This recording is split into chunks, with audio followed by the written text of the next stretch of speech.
Hello everyone, how are you all doing? Hope you're having a great day so far. I've been reading a few more of the complete fiction of H.P. Lovecraft. This is the 8th video of the series. I've been slowly reading through them, and I do these videos talking about specific stories that I've been reading. So the 4 stories that I have recently read and we'll talk about on this video are Pickman's Model, The Strange High House in the Mist, The Silver Key, and The Dream Quest of Unknown Kadath. Finally, we're getting knee-deep into the whole lore of Cthulhu and all the gods around it, the old gods, the hidden gods, whatever kind of gods that they are referred to. And it's been very interesting. Finally, we're getting into the deeper stuff of it. Other Lovecraft's stories were very interesting as well, but these were the main ones that made Lovecraft famous, and these were the ones that made me most curious about Lovecraft's work, so I'm very happy that we're finally getting knee-deep into it.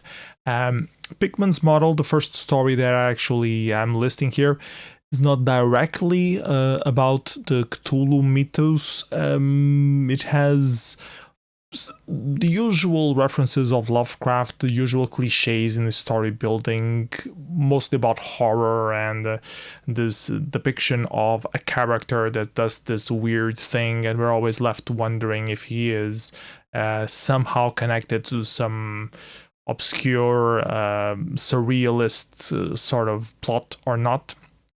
In this case, it's about a painter that paints very realistic models of ghouls, I believe it is. And there's this whole scene that happens when you are visiting the painter, and as a very climatic ending to it. I don't want to spoil the ending in case you want to read the story, but I really did enjoy. It's pretty much the standard Lovecraft thing, but I think it worked really well. Just some hints of horror, not complete surreal abominations of any sort. But you will see that this character, Pickman in particular, will reappear in another of the stories of these 4 stories that I read. So it's a character that ended up being reused. It also happens around the city of Boston and Massachusetts, and that whole area has a sort of fake existence. There are a lot of cities that Lovecraft starts using when referring to that specific city, which a lot of them I don't know if they are real or not.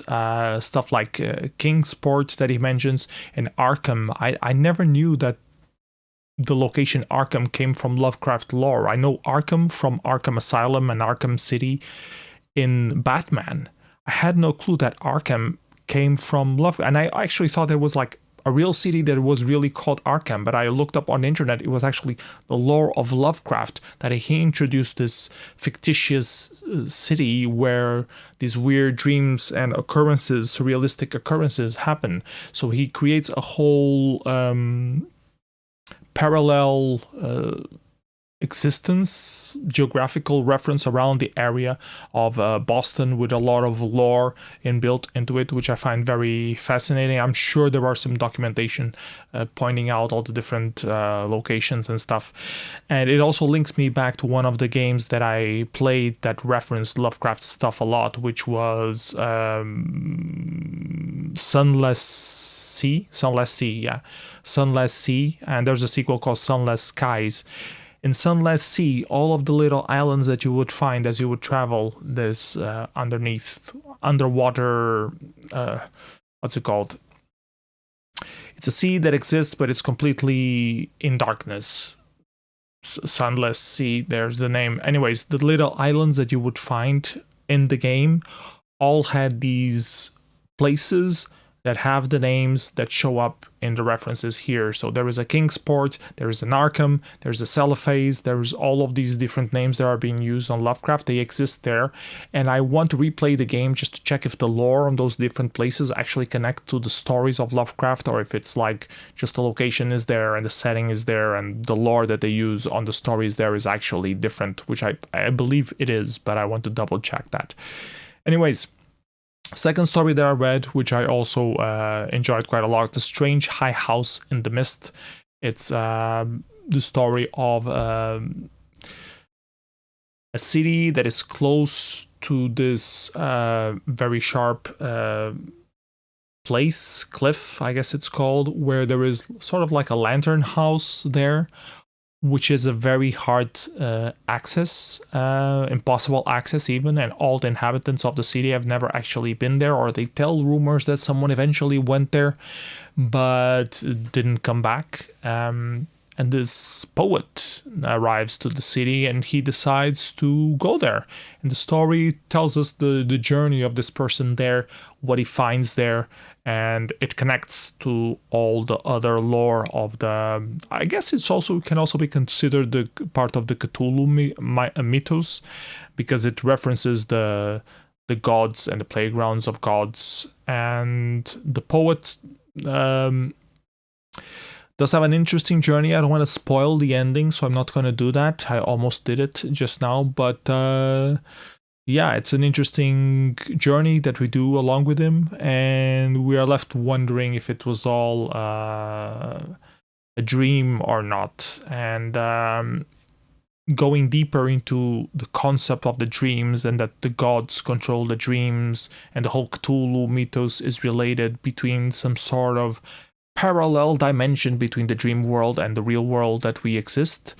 We enter the other two stories that we have. The Silver Key, which is the first one, featuring this character Randolph Carter, which will also be the same character that will be on the next story.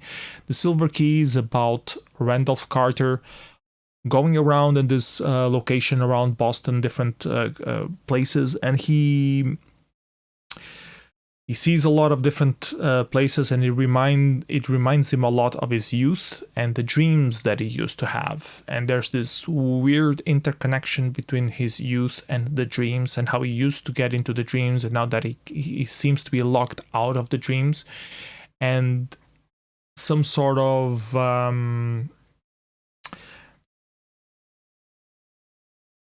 non-linear connection between both of them, which we are left wondering how the time and space works, and the dream world, how it works, what part is a dream, what part is not a dream of the whole thing.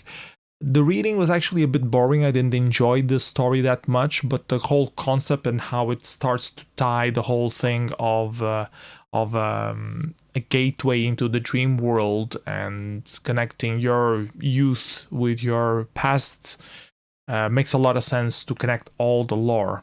And that leads us to the fourth story that I wanted to talk about today, The Dream Quest of Unknown Kadath. It's a very long story. I think it's almost 100 pages long, so it's one of the longest Lovecraft writing stories, and it glues together a lot of this mythos that he's been building up throughout the different stories. It picks up stuff from one of the earlier stories that I remember reading, where there was I think it's called Sulphase, I don't know how to pronounce it, which was the story of this old man that was delusional and kept wanting to... From what I remember, he kept wanting to drug himself and sleep, because when he was sleeping in the dreamland, he was a king, and on reality, he was a homeless person that seemed crazy to everyone else. And from what I remember, the story went through his last days or some parts as he became ever more increasingly crazy and wanting to be inside that dreamland, which was the city of Sulphase, where he was supposedly a king. And this story now, The Dream Quest of Unknown Kadath, references that. It also references Ulthar, where we saw some previous stories about the cats of Ulthar. They show up again here. References to the gods that we see before. References to Pickman's model, the first story that we read from these four. The character Randolph Carter, the main character, is the same character from the Silver Key. So this story is like a huge story, and it interconnects all the lore that Lovecraft seemed to be sowing around in different little short stories. I don't know the dates on each of these short stories, if you made this big one before or after the other ones, if the stories listed here come in a temporal order or not. I would have to check the internet to make sure of those things. But I overall, I felt that it was very well done to interconnect all the different lores that you were seeding around and have like a very large story inbuilt in itself at the same time. So the story that this actually tells is the dream quest of unknown Kadath. So this character, Randolph Carter, finds himself in dream world, yearning to find this unknown Kadath city, which he once dreamed of and doesn't seem to be able to go back into it. And he explores the whole of the dream world, and when I say explores, he really goes back and forth 2, 3, 4 times to all corners of the world, detailed in very high precision of all he's traveling. And he travels a lot of places, sees a lot of things. All of them have a lot of horror tips and tricks and small reveals that build up and build up and build up. And as you think that you are reaching the end, we're still like only 1/3 into the whole story, and there are a lot more twists and returns to all places that he already visited and references of places that were previously described. Overall, I needed a few sittings to read through all of this. I needed to pause in a few places, so it's not very easy to read in that regard. But in terms of the horror climax and the gluing of all the different elements, I thought that was really well done, very smartly done. And it wasn't just slapping the elements together, it actually had a cohesive storyline throughout. And you could feel Lovecraft's style emerging as he told the story. It felt like there was like 3 or 4 stories in it, really, to tell you the truth. Like, it kept climaxing, and then something would happen that would make another journey be envisioning, which is pretty much what a definition of a quest is, like a series of ascending difficulty things. So in that regard, it reminded me a lot of old role-playing games that I used to play for, Super Nintendo mostly, where you play the role of a hero and you are going on a quest to... The moment you finish fetching some item that you're supposed to do or finding this information that you want to find, another quest even larger shows up and you have to do, or weird mishaps happen and you have to restart or reorient your quest or get sidetracked.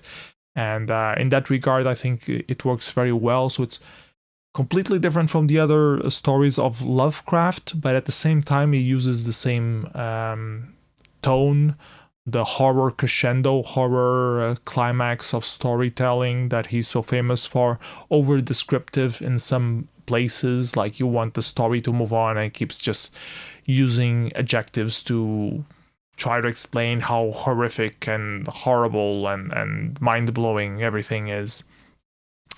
I really enjoyed the story though, overall. I'm not sure how much I enjoyed it comparingly, like if I enjoyed it more because it glued everything, or if I enjoyed it more for the story itself. I think it's mostly because of all the reveals that we have about Celephais, about Ulthar, how it connects everything together, the old gods. It talks a lot about the earth gods and the ancient gods and how they relate to each other. There's a lot of insight on Nyarlathotep, which is also a big reference in the lore of Lovecraft. I'm yet to see if this is like the most that we'll see of Nyarlathotep or not, but it certainly was very interesting to read about that and the relation that he has with the other gods and Cthulhu and those kind of things. So really cool stories. Loved all 4 of them. The last one in particular was extremely long, so it's kind of different to compare them to the other one. I think my favorite from these 4 was probably The Strange High House in the Mist. but the Dream Quest of Unknown Kadath was also pretty interesting. The Silver Key kind of passed me sideways. I think it didn't have that horror element in it that I was expecting. So it was interesting, but it was felt more like a bit of a filler than anything else. And I know there's some sort of follow-up of the Silver Key as well, from what I read on the rest of the glossary of the short stories. There's another one referring the Silver Key, so I think this is not the last that we're gonna hear from Randolph Carter character. So I'm looking forward to reaching that as well. But for now, these are the 4 that I've been reading most recently, and I'm gonna carry on trying to finish the whole book, maybe in a year or 2. I take my time, not rushing through it, but I definitely enjoyed these last 4 stories that I read, and I recommend them. So yeah, have you already read any of these 4 stories? If you had, please let me know what you think, what you thought about them on the comments below. Other than that, yeah, that's it for this video. Don't forget to like, subscribe, all that jazz. If you enjoy these videos, please consider supporting me through patreon.com/psenough. Any donation you could give would be highly appreciated to help improve the setup, or just buy me beer and keep these video contents going.